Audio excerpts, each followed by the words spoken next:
Thank you. Thank you. Gracias. Thank you so much. Thank you. Thank you. Thank you, everybody. Please have a seat. It is good to be back at Naleo. Qué placer estar aquí con tantos amigos. It is wonderful to see a lot of good friends from all across the country. It is nice to be at Disney World. This is now the second time I've come to Disney World without my daughters. They are not happy with me. I want to thank Secretary Solis for the introduction and for her hard work. She is one of the best labor secretaries we have ever had, and she is thinking about you each and every day. I want to thank Sylvia and Arturo for their outstanding leadership. Arturo, happy early birthday. I will not sing, don't worry. Welcome to the other side of the hill. And it is especially good to have Ambassador Marie Carmen Aponte here with us. We are very proud of her.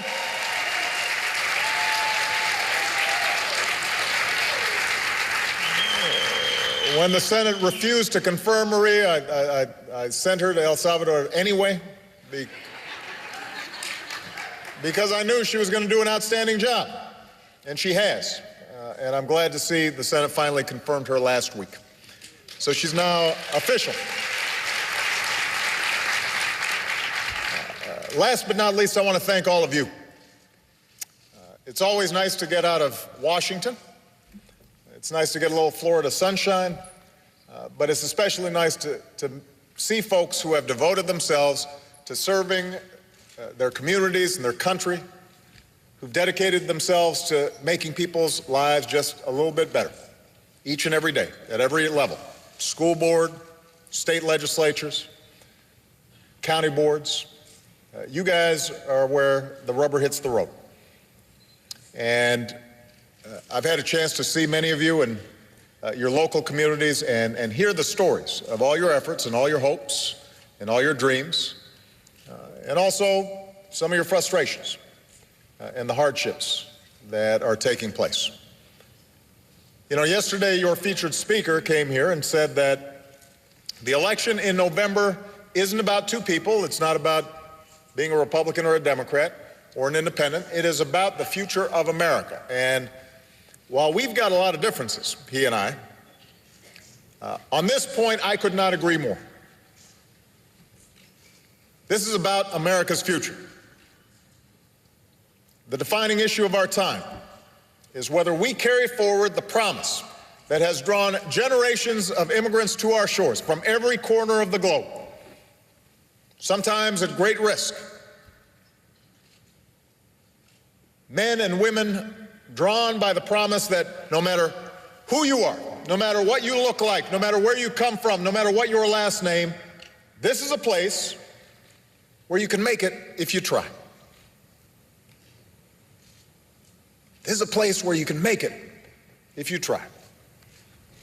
And whether our ancestors arrived on the Mayflower or were brought here on slave ships, whether they signed in at Ellis Island or they crossed the Rio Grande, their diversity has not only enriched this country, it helped build the greatest economic engine the world has ever known. Hungry people, striving people, dreamers, risk takers. People don't come here looking for handouts. We are a nation of strivers and climbers and entrepreneurs, the hardest working people on earth. And nobody personifies these American values, these American traits, more than the Latino community. That's the essence of who you are. All we ask for is that hard work pays off. that responsibility is rewarded. So that if these men and women put in enough effort, they can find a good job, own their own home, send their kids to college, let their kids dream even bigger, put away a little bit for retirement, not go bankrupt when you get sick. And I ran for this office because for more than a decade, that dream had been slipping away from too many Americans.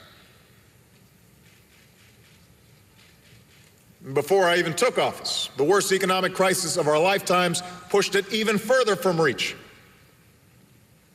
particularly for a lot of Latino communities, which had already faced higher unemployment and higher poverty rates. So the question is not whether we need to do better. Of course, the economy isn't where it needs to be. Of course, there's still too many who struggle. We've got so much more work to do. But the question is, how do we make the economy grow faster? How do we create more jobs? How do we create more opportunity? The question is, what vision are we going to stand up for? Who are we going to fight for? That's what we have to decide right now. That's what this election's about. Who are we fighting for? What vision of America do we believe in? If America is about anything, it's about passing on even greater opportunity to our children. It's about education. And that's why I expanded Pell Grants, which will give an additional 150,000 children in the Latino community a chance to go to college.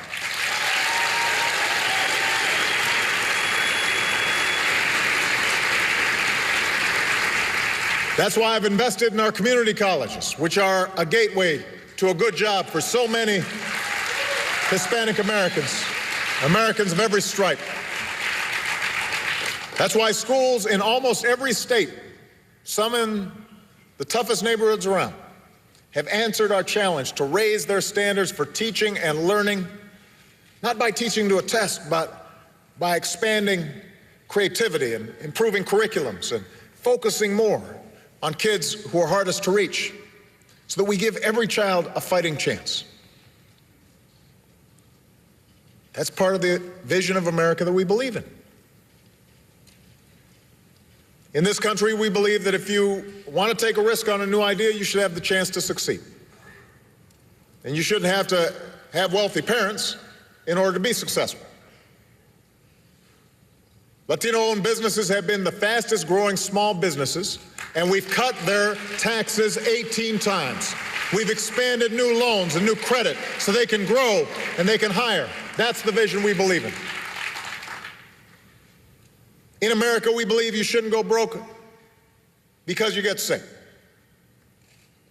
Hard-working people out there, sometimes 2 jobs, 3 jobs, still don't have health insurance. If you did have health insurance, insurance companies were able to discriminate against certain patients. That was wrong. It was wrong to let insurance companies just jack up premiums for no reason, and to have millions of working Americans uninsured, with the Latino community having the highest rate of uninsured of any community in the country. So after a century of trying, we finally passed reform that will make healthcare affordable and available for every American. That was the right thing to do. That was the right thing to do. That was the right thing to do.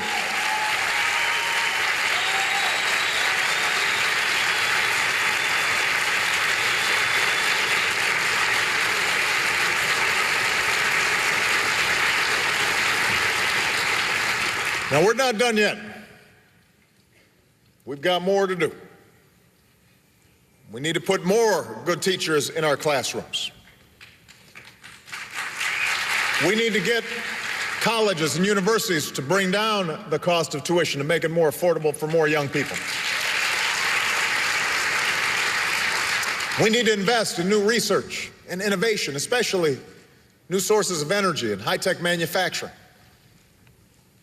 We need to put people back to work, rebuilding our roads and our highways and our runways.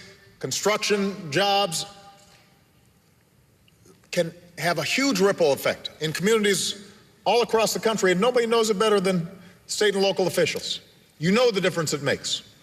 And with the housing bubble bursting, we've got tens of thousands of construction workers just ready and eager to get to work. We need to give families in hard-hit housing markets like Florida and Nevada the chance to refinance and save $3,000 a year on their mortgage. That's good for those families. It's good for the housing market. It's good for the surrounding community. There's no reason why Congress hasn't already done it. Instead of just talking a big game about job creators, we should give small business owners a tax break for hiring more workers or for paying higher wages. Instead of rewarding companies that ship jobs overseas, we should take that money and use it to cover moving expenses for companies who are bringing jobs back to America.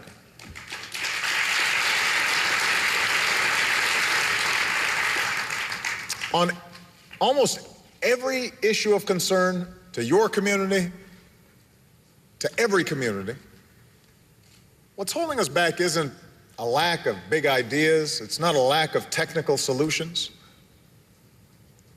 By now, just about every policy and proposal has been laid out on the table. What's holding us back is a stalemate. A stalemate in Washington between two fundamentally different views of which direction we should go. The Republicans who run Congress, the man at the top of their ticket, they don't agree with any of the proposals I just talked about. They believe the best way to grow the economy is from the top down.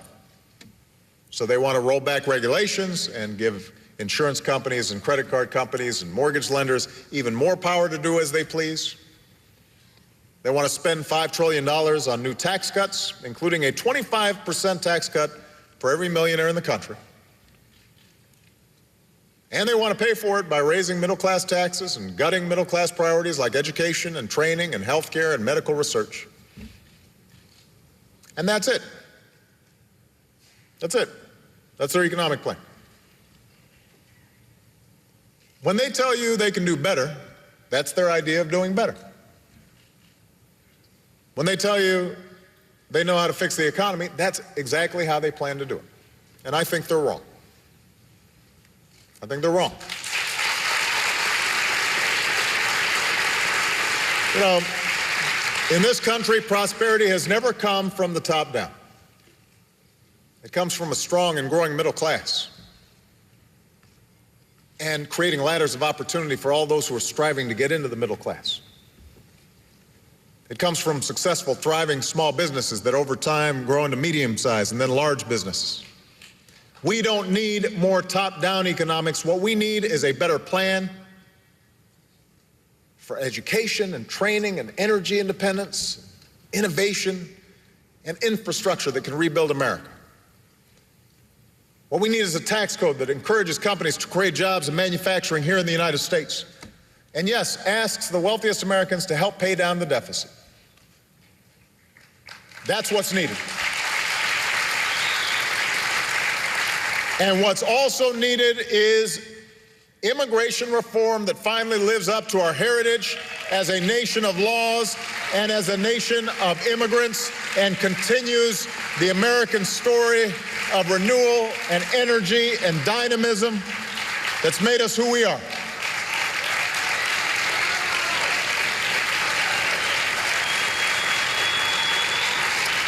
I mean, think about it. You and I both know one of America's greatest strengths has always been our ability to attract talented, hardworking people who believe in this country, who want to help make it stronger. That's what keeps us young. That's what keeps us dynamic and energized. That's what makes us who we are. But our current immigration system doesn't reflect those values. It allows the best and brightest to study here, but then tells them to leave, start companies somewhere else. It punishes immigrants and businesses who play by the rules and fails to address the fact that there are too many who don't. It separates families. And it denies innocent young people the chance to earn an education or serve in the uniform of the country they love. Now, once again, the problem is not the lack of technical solutions. We know what the solutions are to this challenge. Just 6 years ago, an unlikely trio, John McCain, Ted Kennedy, President Bush, came together to champion comprehensive immigration reform.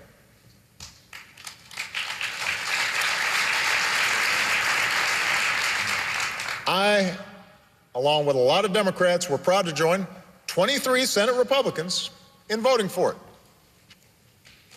Today, those same Republicans have been driven away from the table by a small faction of their own party. It's created the same kind of stalemate on immigration reform that we're seeing on a whole range of other economic issues. And it's given rise to a patchwork of state laws that cause more problems than they solve and are often doing more harm than good.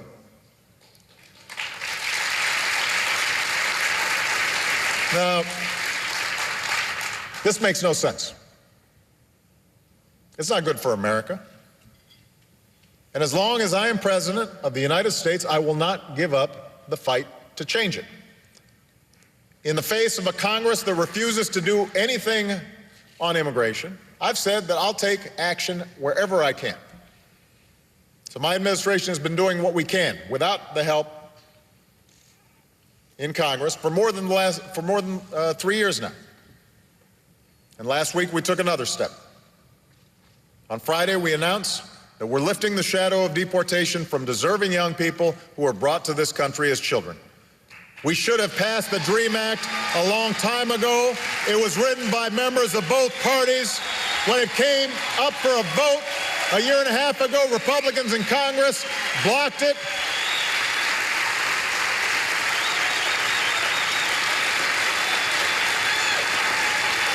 The bill hadn't changed. The need hadn't changed. The only thing that had changed was politics.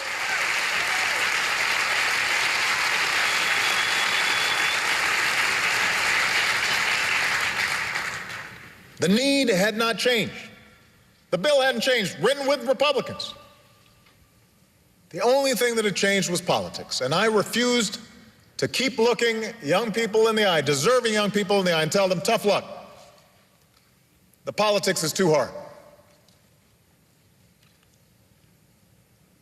I've met these young people all across the country. They're studying in our schools, they're playing with our children, pledging allegiance to our flag, hoping to serve our country. They are Americans. In their hearts, in their minds, they are Americans through and through, in every single way but on paper. And all they want is to go to college and give back to the country they love. So lifting the shadow of deportation and giving them a reason to hope, that was the right thing to do. It was the right thing to do.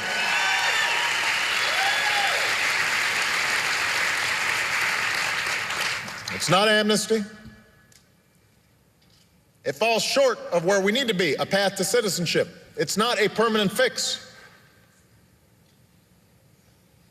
This is a temporary measure that lets us focus our resources wisely while offering some justice to these young people. But it's precisely because it's temporary, Congress still needs to come up with a long-term immigration solution rather than argue that we did this the wrong way or for the wrong reasons. So to those who are saying Congress should be the one to fix this, absolutely. For those who say we should do this in a bipartisan fashion, absolutely. My door's been open for 3.5 years. They know where to find me.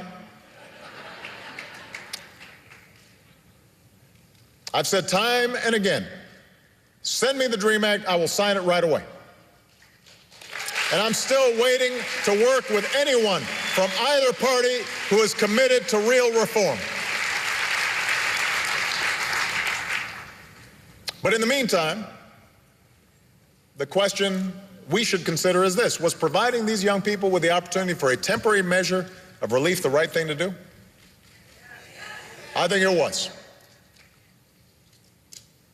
It's long past time that we gave them a sense of hope. Now, your speaker from yesterday has a different view. In his speech, he said that when he makes a promise to you, he'll keep it. Well, he has promised to veto the DREAM Act, and we should take him at his word.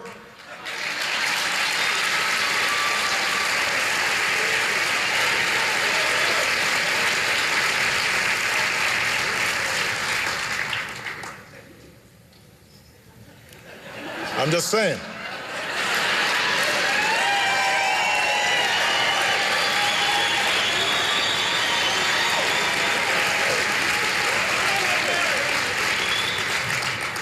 And I believe that would be a tragic mistake. You do too. On all these issues, on the investments we need to grow the middle class and leave a better future for our kids, on deficit reduction that's fair and balanced, on immigration reform, on consumer financial protection so that people aren't exploited, whether at a payday loan shop or if they're sending remittances back to their families. On all these issues, Washington's got a long way to go to catch up with the rest of the country. Now, the whole idea behind the DREAM Act, after all, was inspired by a music teacher in Illinois. She decided to call her senator, Dick Durbin, when she discovered that one of her own students was forced to live in the shadows. But even as that idea fell prey to gridlock and game playing in Washington, it gained momentum in the rest of the country. From every student who marched and organized to keep their classmates from being deported, from every parent who discovered the truth about the child down the street and chose to stand up for them, because these are all our kids. For every American who stood up and spoke out across the country because they saw a wrong and wanted it to be righted, who put their shoulder to the wheel and moved us a little closer toward justice. That's what's always moved us forward. It doesn't start in Washington. It starts with 1 million quiet heroes who love their country and believe they can change it. Now, we all have different backgrounds. We all have different political beliefs. Latino community is not monolithic. The African American community is not all of one mind. It was a big country. And sometimes in tough times in a country this big and busy, especially during a political year, those differences are cast in a bright spotlight. But I ran for this office because I am absolutely convinced that what binds us together has always proven stronger than what drives us apart. We are one people. We need one another.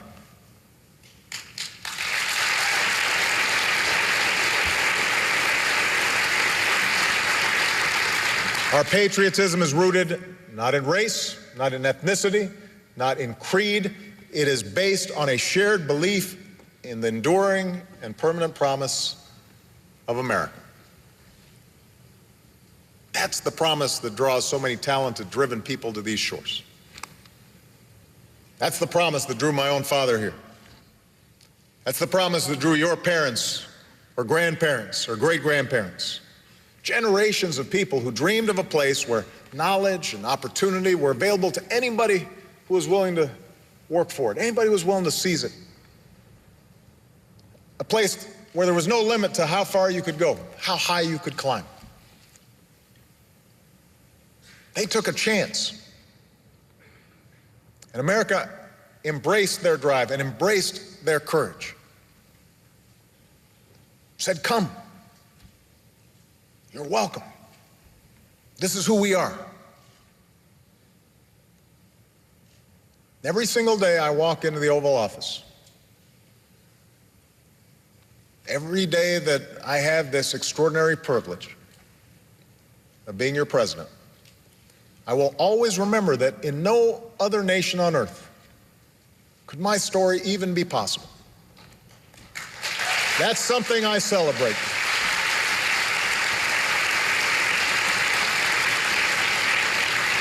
That's what drives me in every decision I make.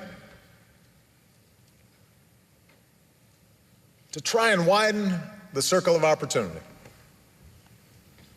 To fight for that big and generous and optimistic country we inherited. To carry that dream forward for generations to come. Because when I meet these young people, all throughout communities, I see myself. Who knows what they might achieve? I see my daughters and my nieces and my nephews. Who knows what they might achieve if we just give them a chance? That's what I'm fighting for. That's what I stand for. This fight will not always be easy. It hasn't always been easy. It will not happen overnight. Our history has been one where that march towards justice and freedom and equality has taken time. There will always be plenty of stubborn opposition in the way that says, no, you can't. No, you shouldn't. Don't even try. But America was built by people who said something different. Who said, yes, we can. Who said, sí, se puede. And as long as I have the privilege of being your president, I will be alongside you fighting for the country that we together dream of. God bless you. Thank you, Naleo. God bless the United States of America.